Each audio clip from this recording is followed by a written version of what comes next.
All right, I think we're recording. Hello, my name is Amy Klein, and I'm an artist based here in Raleigh, North Carolina. So, if you are familiar with my face, that's because you usually see it on another channel for my day job. Just a side note, this has nothing to do with my job at all. I am still doing art, and I mean, there's no conflicting anything here, but essentially everything I'm doing here is all for personal. But I'm going to actually be attempting a painting challenge. Now, normally I fail miserably at painting challenges, so I'm going to actually have to tweak this challenge a little bit to suit my lifestyle. But the challenge as it is originally created is to take all 100 postcards in this book, which this is the Pantone Postcard Challenge. That is very hard for me to say, and I can't believe I actually didn't stumble through it. Haha! The challenge is to take all 100 of the postcards and paint them. You're supposed to do it one per day, and for a total of 100 days with 100 paintings. I'm going to fail miserably at that if I attempt to do it every single day, just because my lifestyle, I'm going to have to skip a day here or there. So my plan is to shoot for about 5 in a week, hopefully. If I can do more than 5, that's great. If I do less than 5, I'm going to have to give myself a little bit of grace just because I film all of the time and I sometimes get home and I'm just ready for bed. I'm sorry. So this is a challenge, and to kind of give you an idea of, I'm still challenging myself because I paint and draw and do art all day at my day job. So I come home and I just really honestly want to sit down and relax. So it's a challenge for me to continue to stay creative and do art for my personal self. As well as I am going to be going to a residency in France, and I want to be familiar with myself and good at editing videos so I can do a daily vlog and be able to send videos to you guys to check out that way. So that's honestly what I'm trying to do this for. My goal is to have all 100 of these postcards done before I leave for my residency. That's really my challenge. I honestly haven't even counted how many days, so I'm just going to put how many days here in editing because I need to remember how to edit. As the challenge was created, you can use any media that you want. I am going to actually be using Turner Acrylic Gouache. It's a really, really nice gouache, but it does not re-wet like a traditional gouache. So I think it's going to be perfect for the surface of the cards, which is a little bit slick, and I honestly cannot attest to the archivability of this whole challenge because the surface of those postcards, it's a postcard surface, so it's definitely got a slickness to it. So I don't think paint's going to adhere to it very well without prepping the surface any further than just pulling it out of the book. I'm not going to prep them. I'm just going to paint them unless I run into some serious problems. I don't think I'm going to. So hopefully I can get the cards done before I go to my residency in France. But on that note, I'm going to stop rambling and let's get started. All right, welcome to the Pantone Challenge. And as you can see here, when you open them up, they are actually in chromatic order, which is great if you're not doing this Pantone Challenge. I had to mix them up. I did not want to be stuck in the land of yellows for the first month and a half, so I very much just tried to mix them up as thoroughly as possible, and after trying to shuffle them like a deck of cards, realized that was never gonna work very well. So eventually you can see me here getting frustrated and just shoving them in a pile and mixing them like a crazy person. But the other thing that I wanted to do with this challenge is make it a little bit more random. So eventually you will see in here, I grab a dice and I wanted to assign each of the 6 sides of that dice a kind of a topic. So When it comes to rolling the dice, I let the dice kind of choose what I was going to paint.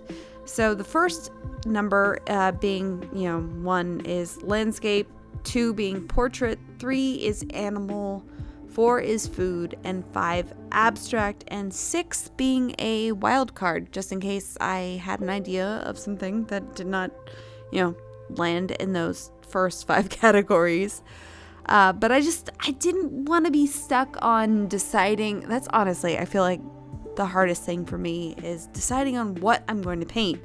So if I have a category, it seemed like it would be a little bit easier, So I stuck all the cards back into the book, and then there's my dice. I decided to just let them choose. So the first one being desert sand, which was a very nice neutral brown tone that had, pink kind of undertones going.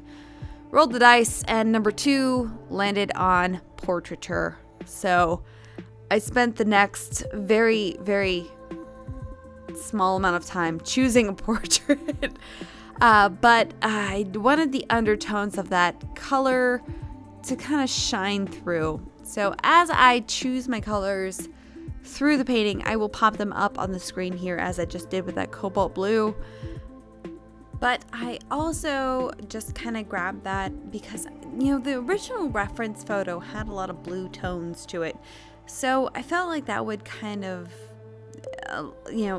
add to the general cool feel of the overall portrait. But I'm going to add in all those colors and then just continue to paint. So I am going to stop rambling and let you guys enjoy the time lapse that is this painting.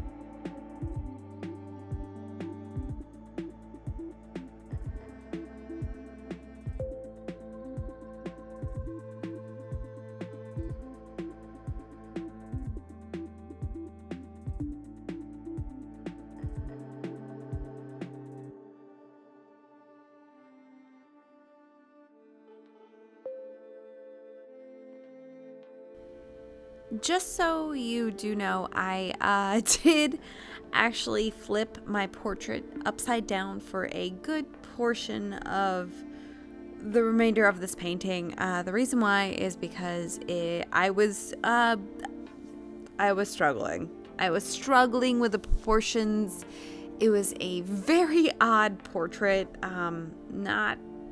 No shade, but I was having a really hard time. Sometimes you do that, and the best way to kind of get around that is to flip it sideways, upside down, whatever you have to do to adjust your drawing and kind of detach your brain from understanding that you're seeing a face, and the same kind of an idea of, it's an eye and it's a nose and it's all those things. And if you were to flip it upside down, just like I did, it's definitely one of those tricks that a lot of people implement to make sure that they can get the proportions a little bit more correct. Now, I will admit, even at the very end of this portrait, the proportions were still very off, but they were absolutely far better once I started flipping it and painting it upside down. So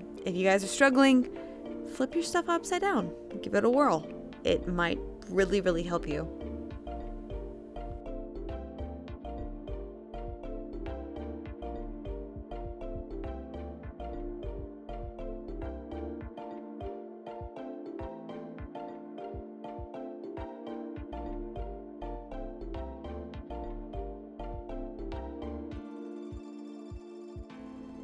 So I'm getting to the end of this portrait, and eventually I'm going to sign it and pick it up and rotate it here. And anything you see that's shiny is the actual underlying layer of the color. You can see there's not much. I pretty much covered it, but it was a good learning curve, and First postcard, done. And we're on to Monday. So rolling the dice and land on abstract. So, not gonna lie, I do not like this subject. I struggle with abstract a lot. It is the reason why I included it, and I was hoping for a good color. No, I got warm gray number 2. I was not excited. But you know what? I was determined to make something happen. So let's get to it. So after mulling it over, I decided I was going to go with a very specific color palette. So you are seeing me very angrily. I don't know why I'm so angry. I am very grumpily picking my colors, and I chose those 5. And I was like, these are what I'm using, and that is it. Besides the warm gray number 2. So eventually in looking up a couple different abstract ideas, I settled on mostly just kind of messing around with color and scraping back into the surface, which lends to the idea of it not being archival. So the issue of the paint not fully adhering to the surface kind of saved me on this one, because not only could I paint a fun kind of a gradient, but I could also scrape back into it, which was my saving grace. And it was a very fast and loose kind of an idea, and I think overall it was pretty successful. So even though not my favorite subject, it was overall a very, very good endeavor to go down and just suffer through. So those of you who do abstract paintings, I tip my hat to you, and please teach me your ways, because I just don't know. I don't know.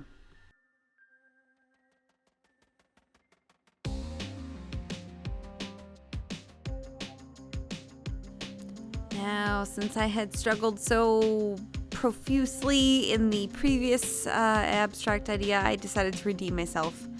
I rolled a 3, and that is animals. So I opened up the book and revealed this cool gray 7, which oddly enough had a weird smudge on it. I don't know what was going on there, but I was so excited. I had a gray tone, and I got to paint animals. So after doing a little research, I found the best reference, which I feel like we can all agree on. I mean, come on. But I did the underpainting in a combination of the Prussian blue and jet black. So it was almost like a really, really, really dark, cool black color. And then as you can see, I'm actually using a toothpick tool, almost kind of a thing, to scrape back into the color just to kind of refine my drawing. But the majority of what I do here is that underpainting, and then I pop in a couple more colors, which was burnt sienna, white, and aqua blue, and then just kind of mix those variety of different colors together to create all of the tones that I needed for this portrait. And oh my gosh, can we all agree that this pug is not only the cutest little dude ever, but such a distinguished gentleman. He's so dapper.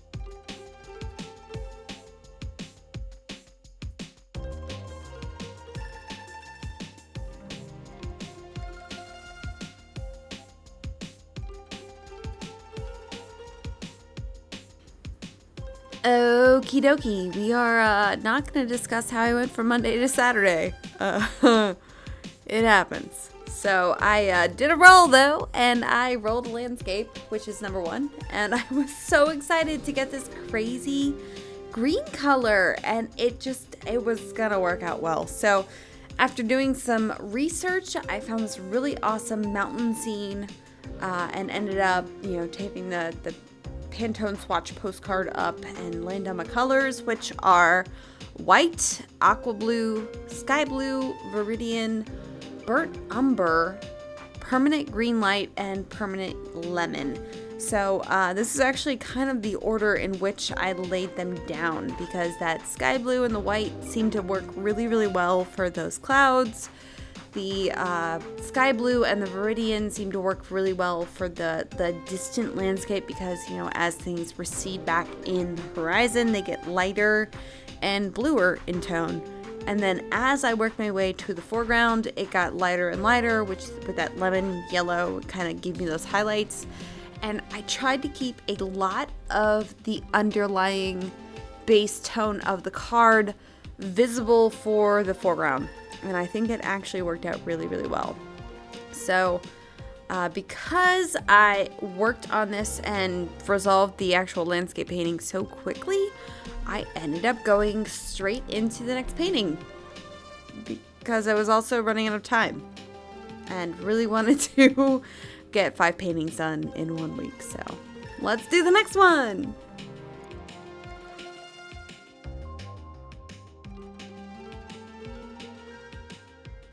And in continuing right along, I did a roll and rolled a 3, which is animals, and got this crazy yellow color called freesia. So in doing some research, I really wanted to utilize that color and make that be the main base tone for my animal, and found this really adorable yellow warbler. So hopefully I'm pronouncing that right. Please don't come at me if I am not. But essentially I carved around the animal shape, like the base tone, and then used the toothpick to kind of carve out and refine my shape. And the background is actually a combination of that violet and white. So it's a very, very light lilac kind of color. And then I, from the top down, the colors that I was using was white, violet, burnt sienna, cobalt blue, and then eventually I added in the yellow ochre, permanent lemon, permanent scarlet, and then carmine to add in all the details of the bird, kind of for all the shadow tones and different kind of variations of the yellows that I needed to actually pop in to make it seem more kind of 3-dimensional. And if memory does serve me correctly, I might have actually dipped into that sky blue that I was using for the previous landscape painting, so that might have actually made its way over into my palette, just because they were still wet, and it was on my palette, so why not? But this was my last one for the week, and honestly, I think it turned out really, really well. I tried to do the flowers kind of in the foreground a little bit more blurred out, and then the one up at the top corner a little bit more crisp and detailed. I hope that comes across at the end, but I think this was pretty successful, and I honestly, after finishing this, felt really, really good about the week. So that was my Pantone swatches 1 through 5 for the beginning of my swatch challenge. So I hope you guys have enjoyed this, and thank you so much for following along with this journey, and I cannot wait to paint more. So I will see you next time.